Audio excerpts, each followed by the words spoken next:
back right after this. Vehicle and asset finance from ABSA. Overcoming all of ABSA. Going the extra mile to get you financed.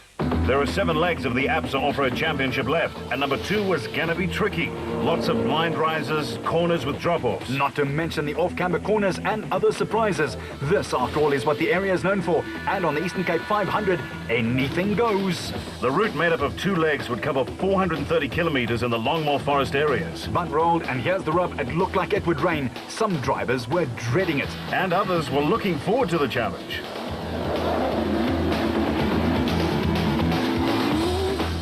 Berthold and Vermeulen got underway first with a 15-second gap ahead of the Castrol Toyota of Cronje and Birken, but there was an enforced 1-minute dust gap for each competitor.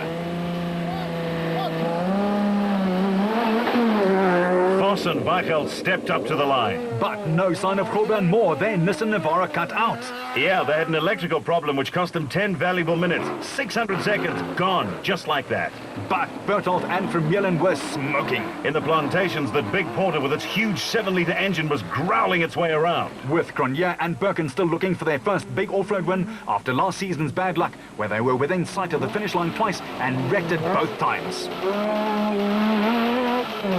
Voss and his new jump seat man, Louis Weichelt, were concentrating furiously in the Nissan Navara's cockpit.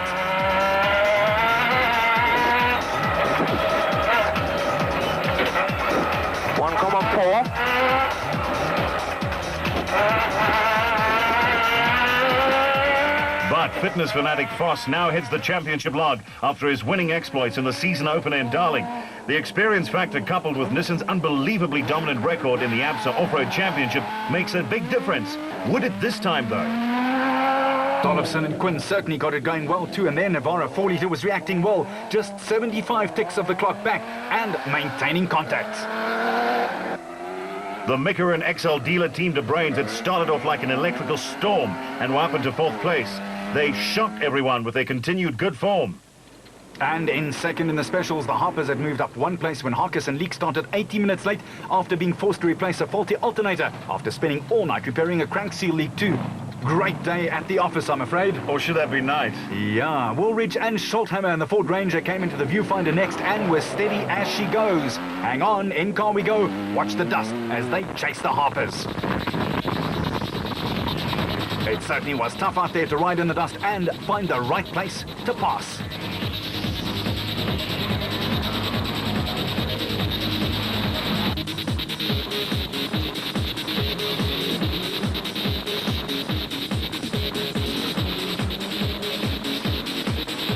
Waiting, waiting, waiting.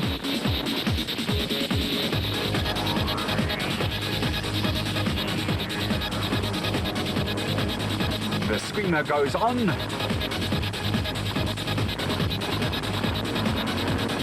And would you believe it, in a rather gentlemanly fashion, Nick gives the Flying SP a chance to go by. What a nice man he is. As for Chris Visser and Jaapie Badenhorst, they were 7th overnight, but it started to move and the Castrol Toyota had already lost a bumper. Well, they were hoping for a bumper finish. Meanwhile, this was almost a bumper bashing. Krobler and Moore made their late arrival at the start and just butchered right past. Some branding bashing, and the Nissan men went on their merry way, now that their load-shedding problems were over with. Cully and Quinton Silwart were looking for win number 2 on their CV. Cox with an already impressive curriculum vitae just behind them.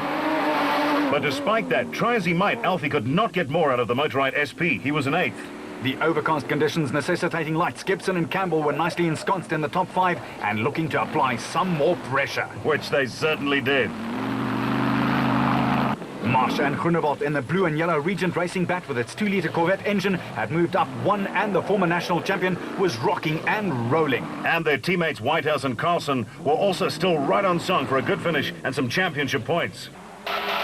One driver who relished the opportunity was Ford's Mark Ferguson and good friend Craig West. They saddled up the big Ford Ranger bearing number SP21 in the production car class.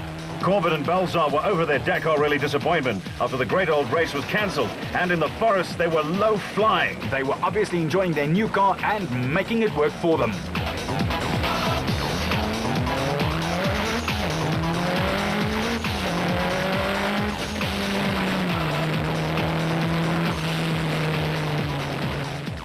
The Barkhuisens with the Ruricon Toyota Hilux had started having clutch pipe trouble, but were still holding their own in their SP. With the SP Ford Ranger 4-litre, Fontona and Guelph are still 11th, having gone neither up nor down after the first 20-odd Ks.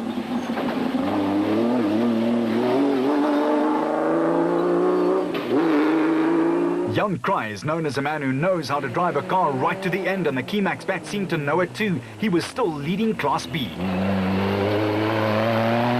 And in the new P-Class, the Bezuidenites were tripping along nicely, keeping their Rodenko Bat out of trouble, at least this far, and then promptly slipped a gear. Now, I think that's commentator's curse, I tell you.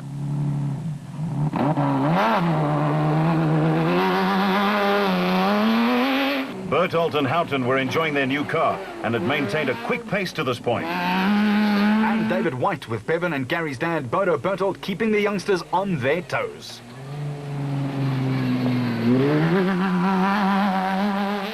The Zermattens hold the world record for consecutive motorsport finishes and look determined to clock up another one here.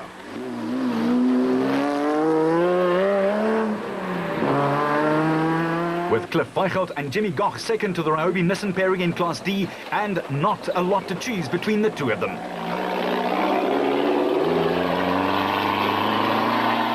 And then in Class B, it was the Rubicon Bat of De Bruyn and Brits who were making the pace and making their way up the order too.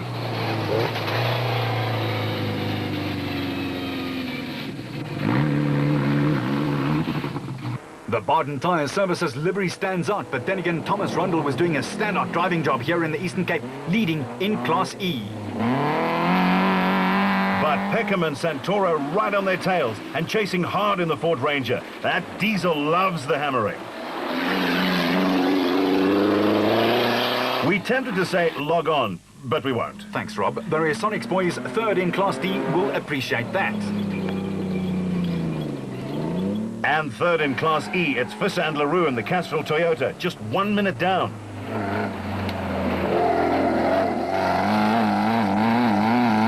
And going past some slower traffic, Shamir Varayawa and Siegfried Rousseau charged by in the Total Motorsport Porter Jimco with its 5.7 litres of grunt.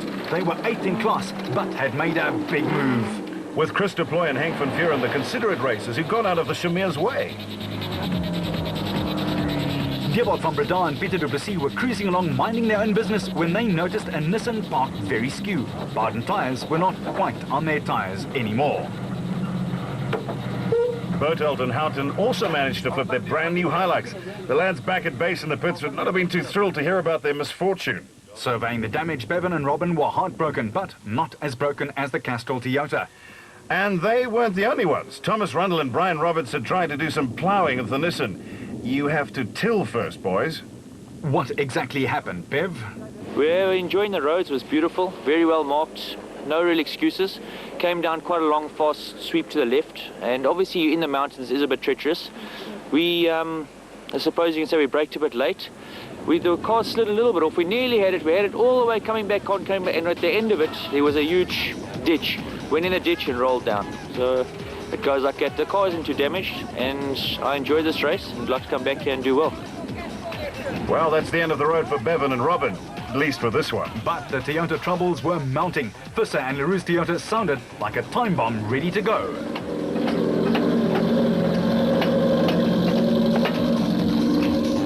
And it was even worse for Ann Evans and Charlene Flismus in the Mahindra.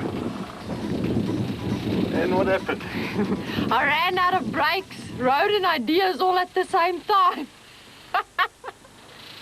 No, it was just a dip in a section in the road as we turned. One of the back wheels locked, and luckily it wasn't downhill from there. Well, Ann, I guess that's your story, and you're going to stick to it. Nonetheless, after the first hour's racing and 80 kilometers into Loop 1, there were several casualties, but it was all hands on deck for Cronje and Birkin in a flying Castrol Toyota. Would they hold on? And with the Nissan Brigade charging, could they handle it? And in the specials, Berthold and Vermeulen with 7 litres of power behind them, setting the pace. But the Solwards had taken back 2 places and were in a fighting mood. With Gibson and Campbell in the Gibson Racing also taking no prisoners. It was all to race for. And someone who knew that better than most was Cronje and Birkin. They'd gotten within a whisker so often.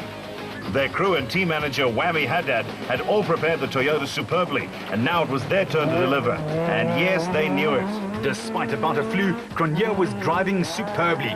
Voss and standing navigator Weichelt were also experiencing electrical problems. It seemed to plague the Nissan camp, and thus the wipers weren't working. From there, this wrong slot, and they had to stop to clean the windscreen several times.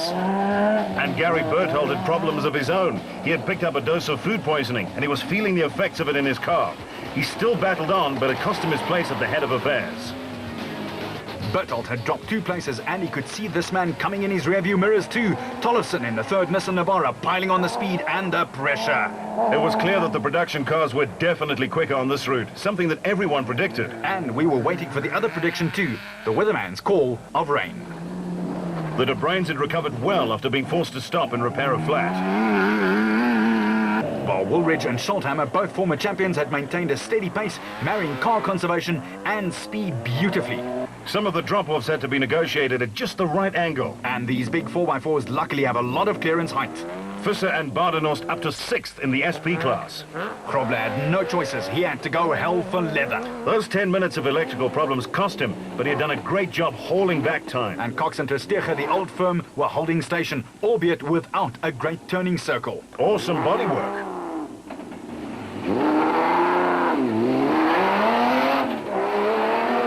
The Stalwarts in their mud-splattered Zarko Magnum with its big Chevy engine were chasing after the Atlas Copco in second place.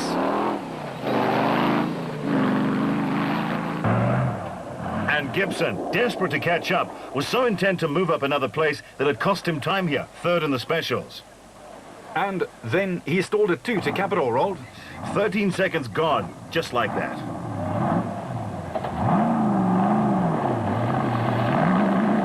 It's a cruel sport, and off-road is right at the top of the list. Time gets lost quickly here. And talking about here are the Harpers, twice winners last season. But since the Ford Carnival City 400, it's been a rough ride for them. They were slipping back. Nardis Alberts and Colin Hunter in that big red Raptor bat of theirs had the drive of the morning, from 36 overall to second in Class A, with the second fastest time of the day. Brothers Johan and Etienne Bezuidenhout, who led Class P, had a gearbox failure, and that opened the door for the Ruacon team of David White and Bodo Berthold to take the lead. With the men from Alberton, the Zermattens in their Nissan Ryobi in the lead in Class D. Just ahead of these fellows, Cliff Weichelt and Jimmy Goch in their Toyota, but they were second by just 25 seconds. It was great racing in Class D. And Variawa and Rousseau were blazing a trail behind them, up from 38th overall and to the top 15. At the designated service point just under halfway through the 430 kilometers worth of tough racing, the Toyota smiles were broad. Cronje and Birkin were home first. And handsomely so. But as Mark says, you had to keep your wits about you. The route never really lets up. If you put a foot wrong, yeah, you're going to be in trouble, eh? It's a heck of a, tricky in the sense that it's tight and it frees up a bit, so you start getting into the rhythm again, and then bang, it catches you out again. It just tightens up and it's extremely tricky, eh? How badly has the flu affected you, Mark? I think so far we've got a nice lead, so flu's getting to me at the moment, so I'm hoping that we can just maintain for the next loop and get it to the end. Cronje clocked the fastest production time bar none on Loop 1. But surprise, surprise, next to arrive, the Ford of Woolridge and Scholthammer. They'd gained time on the Nissans of Voss and Tollefson. And what's more, the Toyota of the De Bruins too. The Peter Maritzburg-based Ford pair were up into second after starting ninth. A superb drive from the duo, who loved the concentration levels necessary to succeed here in the Eastern Cape. It's a very technical course and total concentration, 100% concentration. There's some serious drop-offs, like being back in Lesotho. I think if you go off, they'll battle to even find you, never mind get you out of there. And it's very slippery in places, very technical, lots and lots of concentration. But yeah, we're enjoying it. The car's going well, the marking's pretty good. So yeah, no problem so far. We're at the halfway point. We just got to keep going and do it again. Voss, third fastest on Loop 1, but looking rather worse for wear. With Tollefson and Evans 66 seconds later, complaining of not really settling down, Voss loved the challenge. It's a great route. It's up in the forest. It's very tricky, but very well marked. So you just got to make sure that you don't get overexcited and do something stupid, because if you make a mistake, you're going to pay a big price for it. And how did the Nissan go in the morning? We were doing really well, so we lost power, all power on our dash. We had no windscreen wipers, nothing, so we had to go really slowly through the water splashes and then stop once or twice to clean our windscreen. So that allowed the Toyota to get a little bit ahead, but up until then we were right there. We were sort of in the dust, and so I'm hoping they can fix it now, and then we can start chasing again. And the chasing Foss is what everyone wanted to see. Grobler made his appearance next, and the worried manager Glenn Hall checked things out.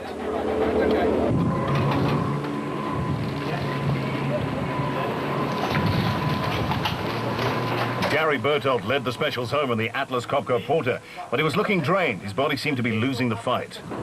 It's very much a bucky terrain race. The roads are pretty smooth and pretty tight. It's ideal for the four-wheel drives. So we've just moved over and let them past, and we're just trying to get a result. Unfortunately, I'm a bit sick. I seem to have picked up a bit of a bug, but it's quite tough out there, yeah. Tough, it certainly was. For the De Bruins, the dust meant trouble, and that aforementioned flat tire.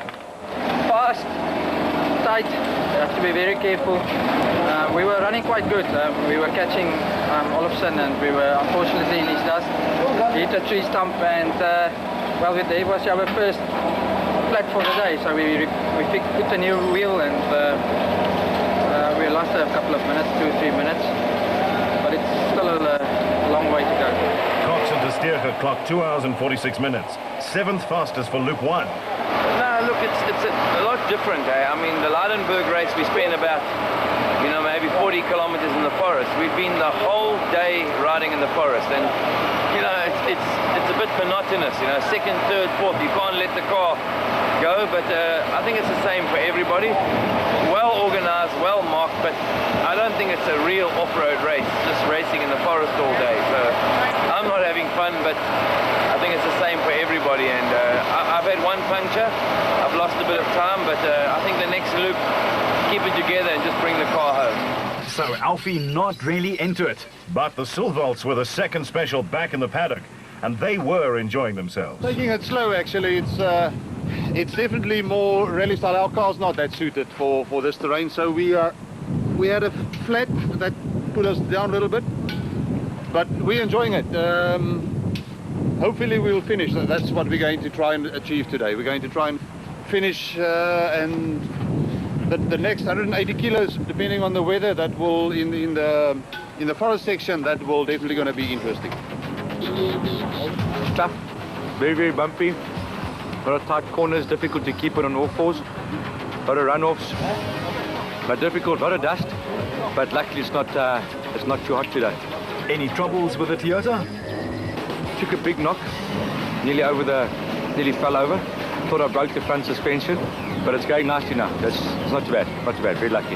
Yeah, I don't believe that for a second. Luck has nothing to do with it. Sound knowledge of what your vehicle can and can't do is what makes this work. After 160 Ks, Grenier and his co-driver Birkin had almost 2 minutes of breathing space ahead of the Ford team, with Grobler and Moore down 13 minutes. In the specials, Bertelt was a massive 16 minutes ahead, but Alberts and Hunter in the Rapsabat had shot up the order after a great first loop. Stay tuned.